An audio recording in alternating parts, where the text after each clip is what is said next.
आपके कैरेक्टर को एक और चांद लगाने के लिए एक और चालाकी का नियम मैं आपके साथ शेयर करना चाहता हूं। अगर उस चालाकी को आप सीख गए तो आपका कैरेक्टर और मजबूत हो जाएगा। आप अपने लाइफ में जो सोचते हो, जैसा सोचते हो कर सकते हो, और आप कहीं फंस भी जाओ कहीं पर तब भी आप आराम से निकल सकते हो। तो एक कहानी से वीडियो को स्टार्ट करता हूँ। एक बार एक जंगल में शेर भेड़िए का शिकार करने निकलता है। तो भेड़िया उसको नजर आता है, उसको पीछा करता है। भेड़िए को पता चल जाता है कि शेर मेरा पीछा कर रहा है, तो वो भागने लगता है। तो शेर उसके पीछे और तेजी से भागता है, लेकिन जैसे होता है कि जिसकी जान के ऊपर आती है वो और तेजी से दौड़ता है। तो भेड़िया और तेजी से दौड़ता है और बीच में एक पुल आ जाता है।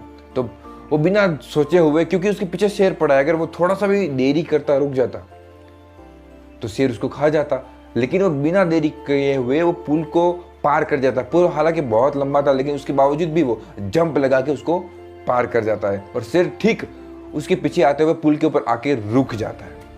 और शेर सोचने का प्लानिंग ही कर रहा था, मैं क्या करूं। वहीं पर एक लोमड़ी वहां पर होती है और लोमड़ी शेर को देख लेती है। लोमड़ी सोचती है कि आज मेरा शिकार पक्का हो गया। शेर तो उस साइड जंप लगा नहीं सकता क्योंकि वो बहुत लंबा पुल है, और आज मैं यहाँ पे खड़ी हूँ तो मेरा शिकार आज पक्का 100%। वो सोचती लगती है, लेकिन वो दिमाग अपना, जैसे बोलते हैं चालाक लोमड़ी बहुत चालाक होती है, उसने अपना दिमाग लगाया। उसने सोचा कि मैं ऐसा कुछ करती हूँ जैसे मेरी जान बच जाए। लोमड़ी ने क्या किया कि वो शेर को बताया, शेर आप जंगल के राजा हो, आप अगर वो भेड़िया इस पुल को पार कर सकता है तो आप भी पार कर सकते हो। आपके अंदर तो इतनी पावर है, इतनी शक्ति, आपसे तो सब डरते हैं। आप थोड़ी सी आपकी दृढ़ इच्छा की कमी है, अगर आप अपने करना चाहो तो आप इस पुल को भी पार कर सकते हो और उस आपका इतना बड़े शिकार को आप आराम से खा सकते हो। और उसी सामने दूर वो भेड़िया था, वो वहाँ पे दिख रहा था, तो आप उसको जंप लगा के जाओ, उसको खा सकते हो। आपके अंदर बस दृढ़ इच्छा शक्ति की कमी है। तो ऐसा करके उसके ईगो को बढ़ाती है, उसको उसका जंप लगाने के लिए उसको प्रेरित करती है। तो शेर भी अपने आप के अंदर सोचने लगता है, हाँ यार बात सही है, वो जंप लगा सकता है तो मैं भी लगा सकता हूँ, मैं तो जंगल का राजा हूँ, मेरे अंदर इतनी शक्ति है। तो वो ये सोच करके जंप लगाने का प्लानिंग करता है और जंप लगाने जाता है। लेकिन वो, मैंने कहा ना कि पुल बहुत लंबा था, भेड़िया तो इसलिए उसमें जंप लगा दिया क्योंकि उसने बिना सोचे किए हुए बहुत स्पीड से आ रहा था और उसके ऊपर जान के ऊपर पड़ी थी, तो वो जंप लगा दिया। लेकिन शेर तो अपनी जान बचाने के लिए भाग नहीं रहा था, तो वो जंप लगाने की कोशिश किया बहुत ताकत लगा के, लेकिन फिर भी वो उस पुल को क्रॉस नहीं कर पाया और गिर गया और अपनी जान गंवा बैठा। तो और लोमड़ी वहाँ पे जान बच गई, लोमड़ी वहाँ से भागी और भेड़िया भी वहाँ से भाग गया। तो इस कहानी से मैं आपको ये बताना चाहता हूँ कि कहीं लाइफ में ऐसा होता है कि हम कई बार किसी ऐसी सिचुएशन में फंस जाते हैं, ऐसा कुछ हमारे साथ हो जाता है, हमें पता नहीं चलता हम क्या करें।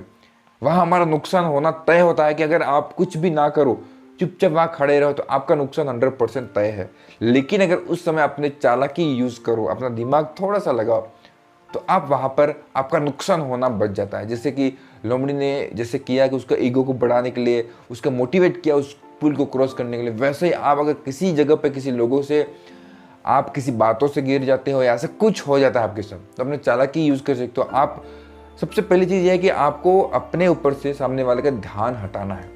तो आप ऐसा कुछ करिए जिससे कि सामने वाले को ईगो को बढ़ा मिले, क्योंकि कोई भी अपने ईगो को खराब नहीं करना चाहता, कोई भी अपने ईगो को डाउन नहीं करना चाहता, सब अपने ईगो को बड़ा करना चाहता है, अपने आप को प्राउड महसूस करना चाहते हैं, कोई भी अपने आप को कमजोर महसूस नहीं करना चाहता। तो आप किसी को भी, सामने वाले को, अपने उसके ईगो को बढ़ाए, कैसे न कैसे उसकी तारीफ करके, कैसे न कैसे उसका ध्यान को डाइवर्ट करोगे, तो उसका ध्यान आपके ऊपर से डाइवर्ट होगा और आप वो किसी और बातों में उलझ जाएगा, या कोई जो बात थी वो बात टल सकती है, या कोई भी ऐसी सिचुएशन होगी वो भी टल सकती है। अगर आप इस कला में माहिर हो गए तो आप अपने कैरेक्टर को और मजबूत बना सकते हो। कोई भी आपका इस्तेमाल नहीं कर सकता। गलती से भी कहीं आप फंस जाओगे तो आप वहाँ से निकल सकते हो, आपका नुकसान नहीं होगा। इसलिए आपको चालाकी सीखनी चाहिए। और ऐसे वीडियो आप आगे भी देखना चाहते हो तो हमारे यूट्यूब चैनल को सब्सक्राइब जरूर कर सकते हैं। आज के लिए बस इतना ही। अपना ख्याल रखें, हमेशा खुश रहे, मेरा सपोर्ट हमेशा आपके साथ है। Thank you. जय हिंद, जय भारत।